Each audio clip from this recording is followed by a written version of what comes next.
हर आत्मा एक समय भूल जाती है कि वह कौन थी, पर एक क्षण ऐसा आता है जब वो प्रश्न बन जाती है और सारा ब्रह्मांड उस प्रश्न का उत्तर देने लगता है। आज के वीडियो में हम सुनेंगे आषाढ़ मास कथा का अध्याय 27, जिस कथा में बताया गया है कि एक ऐसी आत्मा की है जिसे अपना ही नाम भूल गया था, लेकिन आषाढ़ की एक रात वह अपने नाम को खोजने निकल पड़ी। बिहार के एक छोटे से गांव महेशपुर में एक कुटिया थी, पुरानी, टूटी और बेलों से ढकी हुई। लोग कहते थे कि उस कुटिया में एक भूलन देवी रहती है। किसी को नहीं पता था उसका असली नाम क्या है। न कोई रिश्तेदार, न शिष्य, न पूजा पाठ, बस एक आदत। हर आषाढ़ मास में वह 27 दिन तक वो शब्दहीन व्रत रखती थी। न बोलती, न सुनती, न देखती, सिर्फ मौन में उतरती। गांव के बच्चों ने अक्सर देखा था कि वे एक मिट्टी का दीपक जलाकर अपने ही चेहरे के आगे रख लेती, जैसे स्वयं को देखना चाहती हो, पर आंखें बंद रहती थी। कोई पूछता तो वे मुस्कुराकर कहती, मैं अपने नाम को ढूंढ रही हूँ। एक बार गांव के एक नवयुवक आदित्य, जो मन से बहुत बेचैन था, वह उनकी कुटिया में पहुँचा। उसने पूछा, माँ आप कौन हैं? फूलन देवी ने धीरे से कहा, मैं एक नाम हूँ जिसे मैंने हजारों जन्मों पहले खो दिया था। अब मुझे उसे याद करना है, क्योंकि जब तक आत्मा अपना नाम नहीं जानती वह भटकती रहती है। आदित्य ने पूछा, पर नाम तो शरीर से आता है, आत्मा से कैसे? उन्होंने उत्तर दिया, आत्मा का नाम उसकी पहली चेतना का स्वर होता है, वही जिसका कपन तुम्हें बार बार पुराने स्वप्नों में बुलाता है। आदित्य अचंभित हुआ। उसने उस दिन के बाद हर शाम भूलन देवी के द्वार बैठना शुरू किया। कई दिन बीते, फिर एक रात जब आषाढ़ की पूर्णिमा आई और पूरा गांव बारिश में भीग रहा था, आदित्य ने देखा भूलन देवी उठी और पहली बार कुटिया से बाहर निकली।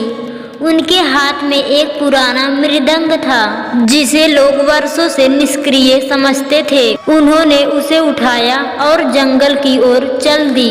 आदित्य पीछे पीछे गया। जंगल में एक स्थान था जहाँ कभी नाम जाप यज्ञ हुआ करता था। आज वह जगह जंगली बेलों और सांपों के गड्ढों से भर चुकी थी। भूलन देवी वहाँ पहुँची और मृदंग बजाना शुरू किया। कोई शब्द नहीं बोले, सिर्फ कपन हुआ। मृदंग की थप धीरे धीरे गूंजने लगी, पर यह संगीत कानों में नहीं, हृदय के भीतर सुनाई दे रहा था। और फिर अचानक झील के जल की तरह आदित्य को एक स्वप्न जागृत हुआ। उसने देखा भूलन देवी एक सम्राज्ञी थी, नाम था सत्यभामा। उन्होंने एक युग पहले कसम खाई थी कि जब तक वे ब्रह्मा की वास्तविक ध्वनि अपने भीतर न पहचाने, तब तक वे किसी को अपना नाम नहीं बताएगी। और वही शपथ उन्हें 1000 वर्षों तक अज्ञात रखे रही। अब आषाढ़ की इस रात उन्होंने मृदंग की लय से वो ध्वनि फिर से जगा दी थी। तभी आकाश से एक ध्वनि गूंजी, न स्त्री की, न देव की, बल्कि आत्मा की। सत्यभामा स्वाहा, सत्यभामा सदा। भूलन देवी ने आंखें खोली। उन्होंने मुस्कुराकर आदित्य से कहा, अब मैं स्वयं को जान गई हूँ, अब मैं तुम्हें अपना नाम दे सकती हूँ।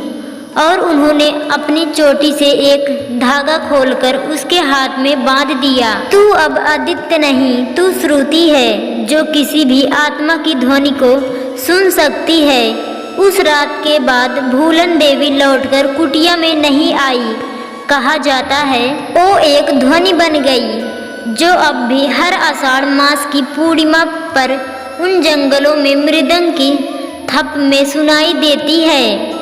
इस कथा से यही बोध होता है, हमारा असली नाम कभी भी कागज पर नहीं होता, वह उस ध्वनि में होता है जो हमें बार बार सपनों, प्रश्नों और मौन में पुकारती है। आषाढ़ मास वह समय है जब आत्मा अपने नाम को सुनने और उसे फिर से अपनाने निकलती है। क्या आपने कभी अपने भीतर उस ध्वनि को सुनने की कोशिश की है?